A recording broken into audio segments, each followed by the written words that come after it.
शरीफ के इस्तकबाल के लिए मीनारे पाकिस्तान में खुशामदीद कहती है। उनके पास होता है वजीर खजाना वही उनके मुताबिक। लेकिन ये देखें, दोनों भाई बगलगीर, यानी कि अब दोनों भाई साबिक वजीर आजम पाकिस्तान है। ये भी देखिए सदफ। अच्छा, मियां नवाज शरीफ साहब के यहाँ पाकिस्तान में होते हुए कभी उम्मीद नजर नहीं आती थी, लेकिन जाहिर है कि उनके बाहर होते हुए उनका जो एक इमेज था वो एज ए खादिम।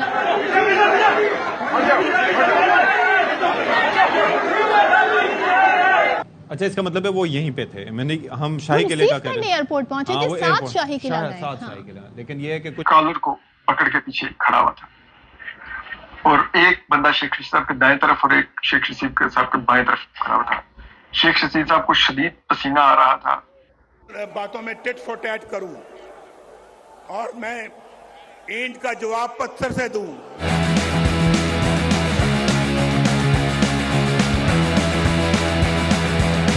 नवाज आ रहे इधर, हमारा शेर आ रहा है इधर। अच्छा, तो क्या उम्मीदें क्या है नवाज शरीफ साहब से? इंशाल्लाह हमको खुशी है कि वो इधर आएगा, वो चीजें सस्ते करेगा। हम उतरने के मनाजिर हैं जो इस्लामाबाद से परवाज भाईजान, क्या बात है।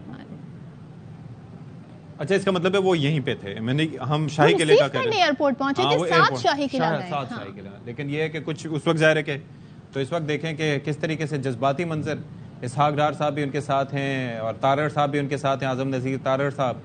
और ये आप देखिए कि ये उतर रहे हैं मियाँ साहब और पीछे उनके इसहाक डार, जो कि PDM की हुकूमत के इब्तदाई तो नहीं लेकिन बाद के गहराइयों से नवाज शरीफ के इस्तकबाल के लिए मीनारे पाकिस्तान में खुशामदीद कहती है। मेरी बीवी कुलसूम फौत होती है तो मुझे कहां इत्तला मिलती है? कैद खाने में, जेल में इत्तला मिलती है। पूछो उस जेल खाने के सुपरिटेंडेंट से पूछो, मैं उसकी मिन्नतें समाजतें करता रहा। देखो, मुझे अभी खबर मिली है, मैं अदालत से आ रहा हूं और वहां तो मुझे किसी ने बात नहीं करने दी, लेकिन ये बताइए, मैं जेल के अंदर की बात कर रहा हूं, अडयाला जेल। वो सुपरिटेंडेंट भी है, शायद वो आज जलसा देख रहा होगा, मेरी गुफ्तगू सुन रहा होगा। मैंने उसको कहा, मैंने कहा मेरी बात करा दो। ये 2 लैंडलाइन पड़ी है यार, तुम एक छोटी सी कॉल मिला के मेरी बात करा सकते हो, करा दो। कहने लगा हमें इजाजत नहीं है। मैंने कहा तुम्हें इसके लिए किससे इजाजत लेने की जरूरत है? 2.5 घंटों के बाद तू बंदा जो है वो मेरे पास आता है और आके कहता है कि एक बहुत बुरी खबर है आपके लिए, हम जा रहे हैं मरियम की तरफ और उसको इतला करने के लिए। मैंने कहा हरगिज मत जाना उसके पास। उसको या तो मेरे पास लाओ यहां पे या मैं जाऊंगा। बैठी है, पूछ लें। ये खड़ी है यहां पे, ये बिल्कुल बेहोश हो गई और मेरे गले लग के रोना शुरू कर दिया। तो क्या गुजरी होगी इनके ऊपर, क्या सोचा होगा कि ये हमारा अपना मुल्क है। भाई, अपना मुल्क है।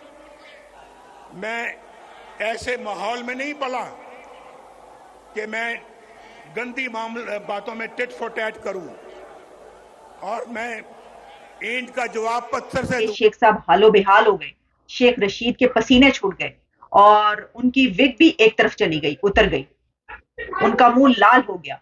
अब देखिए, मुंह लाल होने से तो पता चलता है कि थप्पड़ों की बारिश की गई है शेख रशीद पर। जरा बताते हैं कि वहां पर जब शेख रशीद साहब को बिठाया गया और जब बिठाया गया तो उस दौरान भी एक शख्स उनकी बदस्तूर कॉलर को पकड़ के पीछे खड़ा हुआ था और एक बंदा शेख रशीद साहब के दाएं तरफ और एक शेख रशीद साहब के बाएं तरफ खड़ा हुआ था। शेख रशीद साहब को शदीद पसीना आ रहा था, मुंह लाल था और आपको मालूम है शेख रशीद साहब विग लगाते हैं तो उनकी विग भी थोड़ी सी उखड़ के साइड पर हुई भी थी। और उस दौरान फिर जरा ये बताते हैं कि मुनीफ फारूक साहब को भी चेयरमैन के दफ्तर में बुलवा लिया गया, वो भी आके बैठ गए। और जरा ये बताते हैं कि वो भी थोड़े से जरा हैरत में थे कि शेख रशीद साहब को किस हुलिये में दफ्तर लाया गया। और जरा ये कहते हैं कि शेख रशीद साहब की आंखों में आंसू थे। और उस दौरान जरा ये बताते हैं कि शेख रशीद साहब के आगे एक कागज रखा गया और उन्हें कहा गया कि आपने ये इंटरव्यू में बोलना होगा मुबैना तौर पर। मुनीफ फारूक साहब को भी जरा ये बताते हैं कि एक कागज दिया गया कि आपने ये पूछना होगा। जरा ये बताते हैं कि जब शेख रशीद साहब वो मुबैना कागज पढ़ रहे थे तो उसमें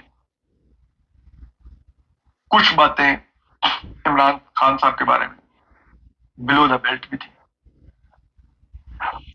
तो शेख रशीद साहब ने कहा कि मैं ये बातें नहीं कहूंगा। आपको पता है क्या हुआ इसके रद्द-ए-अमल में? शेख रशीद साहब के मुंह पर वो जो एजेंसी के लोग थे उन्होंने थप्पड़ मारा